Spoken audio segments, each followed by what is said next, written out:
Working at the steering knuckle, remove the 21mm ball joint nut, green arrow. The ball joints on the E90 models are not interference fit. You do not need a pickle fork to remove them.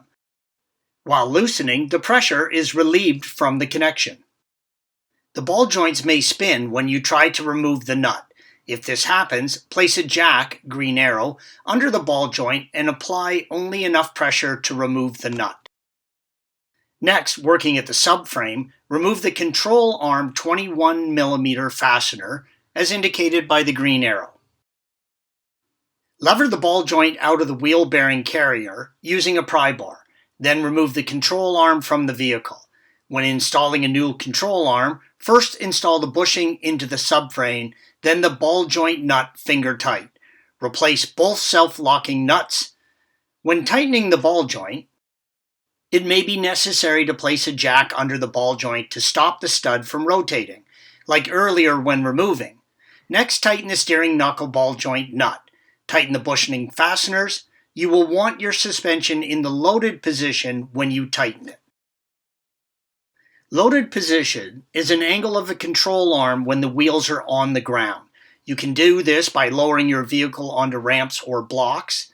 Install xenon light height sensor and install the splash shield and double check your work. You should now have your vehicle professionally aligned. Working at the steering knuckle, remove the 21mm ball joint nut as indicated by the green arrow. The ball joints on the E90 models are not interference fits. You do not need a pickle fork to remove them. It will pop out under its own weight.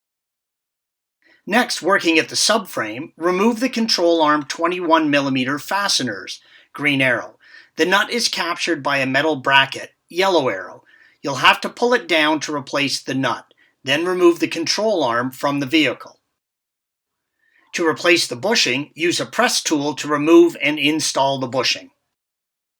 Be sure to align the bushing hole with the arrow on the control arm when installing, green arrows.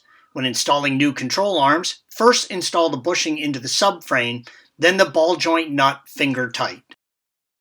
Replace both self-locking nuts, then tighten the steering knuckle ball joint nut.